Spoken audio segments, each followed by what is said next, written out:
के लाग्छ साथीहरू, यसपालिको चुनावले देशमा परिवर्तन ल्याउँछ त? बालनको क्रेज अगर हेर्नु छ भने त यहाँ जनकपुरमा बालनले देशको नेतृत्व सम्हाल्न सकिन्छ त? के बालनले देशको नेतृत्व युवाको हातमा हुनुपर्ने? हामी धेरै बुढापाकाहरूलाई हेरे, धेरै बुढापाकाहरूलाई देखे, धेरै बुढापाकाहरूलाई सुने, अनि सबै पार्टीलाई हामीले देखिसक्यो, साथ र सपोर्ट गरिसक्यो।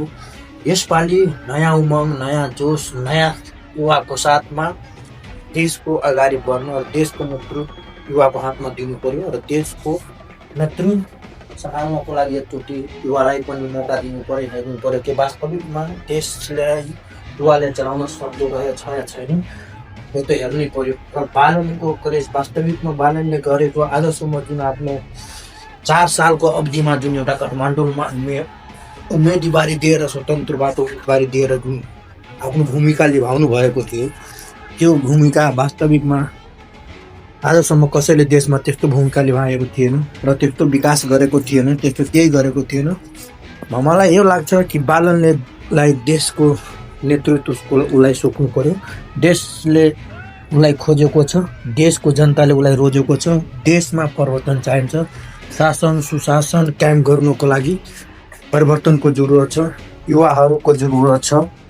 देशमा अहिलेसम्म भइरहेको जति पनि घटना छ, यो देशमा आफ्नो जान गुमाएर युवाहरूले देशमा परिवर्तन ल्याएको छ र युवाहरूले को बलिदानी यतिकै फाल्नु हुँदैन। युवाहरूको बलिदानीले, यो रगतले यो जमिन, यो भुइँ रङ्गेको थियो, त्यो बलिदानी हामीले भुल्नु परेन।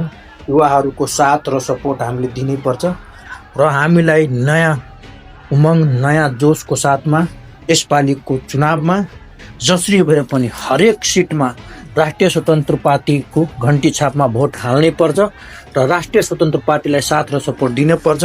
खास गरिमा बालन शाहलाई नेतृत्व उसको हातमा दिनुको लागि, देशमा परिवर्तन सुशासन कायम गर्नुको लागि बालन शाहलाई एकचोटि मौका त हामीले दिनैपर्छ। सबैको देख्यो, सबैको सुन्यो, सबैलाई हेऱ्यो, तर बालन शाहलाई एकचोटि मौका दिन आवश्यक छ।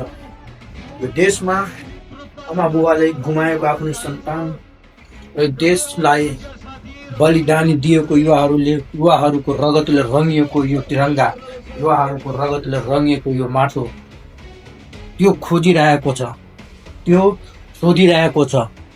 हाम्रो रगत त्यतिकै फाल्नु हुँदैन। युवाहरूको गुमाएको जान, युवाहरूले दिएको बलिदानी त्यतिकै रगत फाल्नु हुँदैन बाटोमा। यो रगतको कायम गर्नै पर्छ। हामीलाई लाग्छ कि देशमा परिवर्तन अवश्य आउँछ र देशमा यही मौका हो देशले चेन्ज गर्न खोजेको र देशले चाहेको, जनताले रोजेको, जनताले सोचेको, जनताले पाएको, जनताले आफ्नो बलिदानी दिएको, आफ्नो रगत बहाएको युवाहरूको हामी बालन शाह हो। यसपालि हामीले एकपट्टि राष्ट्रिय स्वतन्त्र पार्टीलाई मौका दिनैपर्छ, बालन शाहलाई रोज्नैपर्छ। यो आवश्यक छ।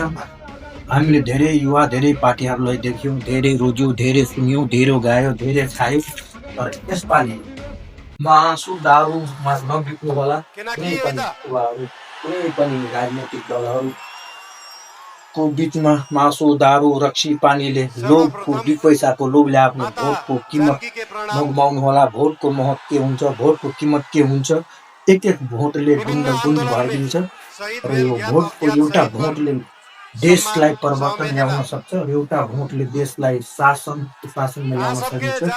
यो हामीले भ्रष्टाचारीहरूलाई धेरै देख्यौँ, भ्रष्टाचारीहरूलाई फालेर हाम्रो गऱ्यो। एकचोटि मौका बालन शाहलाई दिनुपर्छ र हामीले रोजेको यही हो, हामीले खोजेको यही हो, यही हाम्रो उद्देश्य थियो, यही हाम्रो उद्देश्य छ।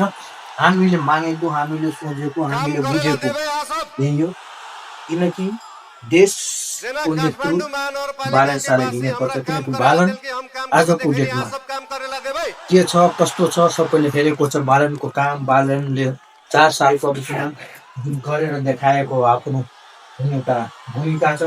एउटा स्वतन्त्रबाट उठेर वास्तविकमा देशको लागि केही काम गर्न सकिन्छ। एउटा सानो महानगरपालिकाको मेयर भएर पनि जुन उसको मेयरको एउटा दायित्व हुन्छ, त्योभन्दा बढी उसले निभाएको छ र त्योभन्दा बढीले गरेको छ।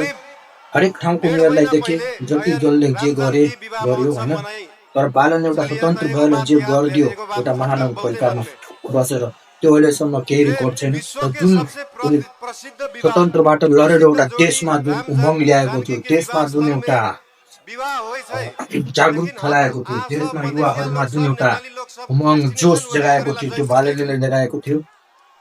देशमा एस्टिमेशन स्वतन्त्रबाट गणित पनि करेला जितेर मिथिला में लगेर करेले आफ्नो अबै अगर कुनै भिजन अगर राम्रो छ भने हरेक चिज सम्भव छ। के सम्भव छैन, जब हरेक राम चिज जानकी के इंसानले सम्भव विवाह गर्न भेल है सकिन्छ। जब तो हम सब जसको बाली में जाकर नीति पहले खराब छ, डेस्टिनेशन जसको वेडिंग करे मुण्ड खराब छ, जसको मुण्डमा भैया कैला लोभ, ने ओइले लालच, सरकार के नीति मनमा एहन दाग कैला है पाप छ भने कि त कसैले मिथिला केही गर्न सक्दैन। के एगो तर मैनेजमेंट एगो एउटा सरसफाई एगो जसले यो व्यवस्थापन सोचेको एगो हुन्छ कि म आकर्षण देशको लागि केही बढ़िया गर्छु, कैला नहीं देशको लागि बनाइल केही गेले गर्छु, कौन नीति देशको है लागि केही भन्छु। आज देशमा यो बलिदानी दिएको युवाहरूले कि आज देशमा दुगो हाम्रो बात देशमा बहुत प्रश्न भ गेलै हामीले चेन्ज गर्छौँ, हामीले जे गर्नुपर्छ पहिले बात गर्छौँ, हामीले चाहे के त्यतिकै ज्यान फालेको सब जात के लोग आइल थिए युवाहरूको बलिदानी त्यही हो। देशलाई होइन रगत कोनो बगाएको एगो जात के आदमी नहीं 10 देखी देशलाई सब आफ्नो खुन पसिना जात दिएर पहिले बार आइल छ आज युवाहरू यहाँसम्म पुगेको छ।